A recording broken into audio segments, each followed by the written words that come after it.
11 सितंबर 2001 America के इतिहास के लिए वो काला दिन बना जिसे अमेरिकी इतिहास को हमेशा हमेशा के लिए बदल कर रख दिया। इस दिन अमेरिका के कई बड़े शहरों न्यूयॉर्क, वॉशिंगटन डीसी जैसे कई बड़े शहरों पर अटैक हुआ था। इस दिन एक के बाद एक कई अटैक हुए जिस कारण किसी को नहीं पता था और अटैक कब और कहां होगा। सभी अटैक इतने बड़े थे कि कुछ ही घंटे में अमेरिका की कई बड़ी बिल्डिंग मलबे के ढेर में तब्दील हो गई और पूरा अमेरिका अटैक की वजह से सहम गया। माहौल इतना गंभीर और नाजुक हो गया था। अमेरिका के राष्ट्रपति जॉर्ज डब्ल्यू बुश उस दिन कई घंटे के लिए एयरबॉर्न थे। पेंटागन और CIA की सलाह पर राष्ट्रपति की सेफ्टी के लिए उनको एयरबॉर्न किया गया था। उस दिन अमेरिकी धरती कहीं भी सुरक्षित नहीं थी। कुछ लोग अटैक वाली जगह खाली कर रहे थे तो कुछ लोग अटैक वाली जगह अपने परिवार रिश्तेदारों को ढूंढ रहे थे। ना तो सरकार को खबर थी और ना ही मीडिया को कि आखिर अगला अटैक कहां और किस जगह पर होगा। हालांकि एक के बाद एक 3 एयरप्लेन्स का वर्ल्ड ट्रेड सेंटर और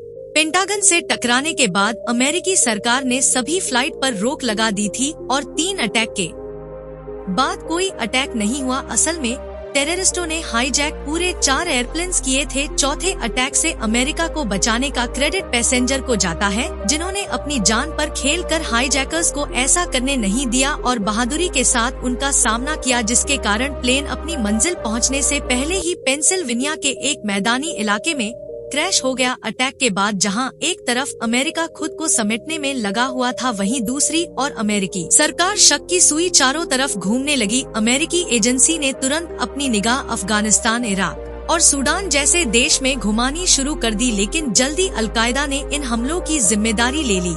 उस टाइम अलकायदा को ओसामा बिन लादेन लीड कर रहा था। फिर FBI और CIA ने लादेन को ढूंढने के लिए सर्च ऑपरेशन शुरू कर दिए। ओसामा बिन लादेन, जिसे उसामा बिन लादेन के नाम से भी जाना जाता है, एक हिंसक आतंकवादी और सामूहिक हत्यारा था जिसने अपने चरमपंथी लक्ष्यों को आगे बढ़ाने के लिए बमबारी और रक्तपात का इस्तेमाल किया था। 1957 में सऊदी अरब में जन्मा बिन लादेन एक अमीर सऊदी व्यवसायी का बेटा था।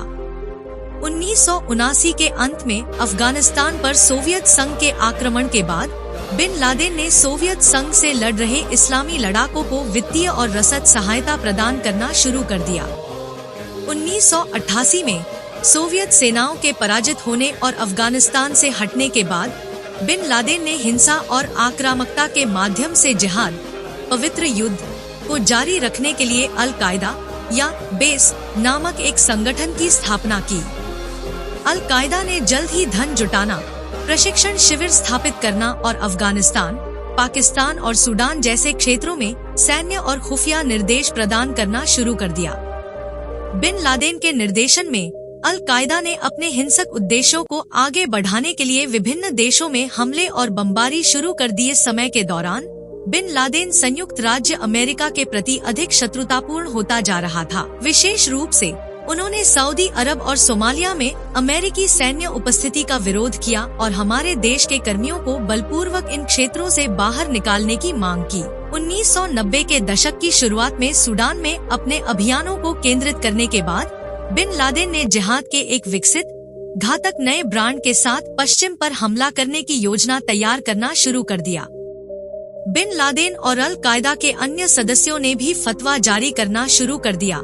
इस्लामी कानून पर फैसले यह संकेत देते हुए कि अमेरिका और उसके नागरिकों पर हमले उचित और आवश्यक दोनों थे। बिन लादेन ने बाद में खुले तौर पर संयुक्त राज्य अमेरिका पर युद्ध की घोषणा की। दोस्तों, अमेरिका को बिन लादेन से बदला लेने के लिए करना पड़ा 10 वर्ष से भी अधिक समय का इंतजार।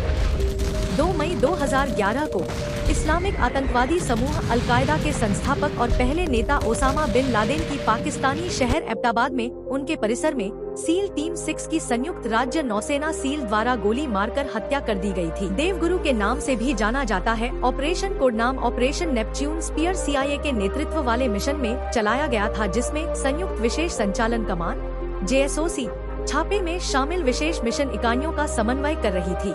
सील टीम 6 के अलावा JSOC के तहत भाग लेने वाली इकाइयों में 160वीं special operations aviation regiment airborne शामिल है, जिसे नाइट स्टॉकर्स के रूप में भी जाना जाता है, और CIA की स्पेशल एक्टिविटीज डिवीजन, जो पूर्व JSOC स्पेशल मिशन इकाइयों से भारी भर्ती करती है। ऑपरेशन की सफलता से बिन लादेन की लगभग 1 दशक से चली आ रही तलाश खत्म हो गई। जिस पर संयुक्त राज्य अमेरिका पर 11 सितंबर के हमलों की साजिश रचने का आरोप था। अमेरिकी राष्ट्रपति बराक ओबामा द्वारा अनुमोदित और 2 ब्लैक हॉक हेलीकॉप्टरों में 2 दर्जन नेवी सील को शामिल करते हुए छापेमारी अफगानिस्तान में लगभग 120 मील 190 किलोमीटर दूर से शुरू की गई थी, जहां अमेरिकी सेना तैनात थी। छापेमारी में 40 मिनट लगे और पीकेटी में 1 बजे से कुछ देर पहले बिन लादेन मारा गया। यूटीसी 1 मई बिन लादेन के एक बेटे और परिसर में एक महिला सहित 3 अन्य पुरुष भी मारे गए। छापे के बाद अमेरिकी सेना पहचान के लिए बिन लादेन के शव को लेकर अफगानिस्तान लौट आई और फिर 850 मील 1370 किलोमीटर से अधिक दूर अरब सागर तक उड़ गई, जहां उसे इस्लामी परंपरा के अनुसार दफनाया गया था। अलकायदा ने 6 मई को आतंकवादी वेबसाइटों पर किए गए पोस्ट के माध्यम से बिन लादेन की मौत की पुष्टि की और उसकी हत्या का बदला लेने की कसम खाई। तहरीक-ए-तालिबान पाकिस्तान सहित अन्य पाकिस्तानी आतंकवादी समूहों ने भी अमेरिका के खिलाफ जवाबी कार्रवाई की कसम खाई और ऑपरेशन न रोकने के लिए पाकिस्तान के खिलाफ इस छापे को 90% से अधिक अमेरिकी जनता ने समर्थन दिया। संयुक्त राष्ट्र, नाटो, यूरोपीय संघ और बड़ी संख्या में सरकारों ने इसका स्वागत किया, लेकिन अन्य लोगों ने इसकी निंदा की, जिसमें 2/3 पाकिस्तानी जनता भी शामिल है।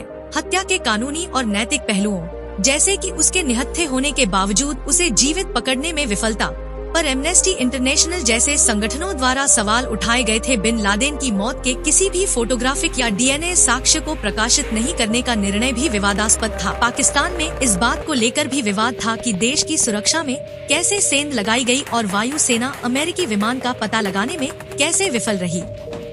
हत्या के बाद पाकिस्तानी प्रधानमंत्री यूसुफ रजा गिलानी ने हमले की परिस्थितियों की जाँच के लिए वरिष्ठ न्यायाधीश जावेद इकबाल के नेतृत्व में एक आयोग का गठन किया। परिणामी एबटाबाद आयोग की रिपोर्ट ने पाकिस्तानी राज्य सेना और खुफिया अधिकारियों की सामूहिक विफलता का खुलासा किया, जिसने बिन लादेन को 9 साल तक पाकिस्तान में छिपने में सक्षम बनाया और 8 जुलाई 2013 को अल जजीरा में लीक कर दिया गया। आशा करते हैं दोस्तों वीडियो सबको कुछ जानकारी मिली होगी। अगर दोस्तों वीडियो अच्छी लगे तो प्लीज चैनल को जरूर सब्सक्राइब कीजिए।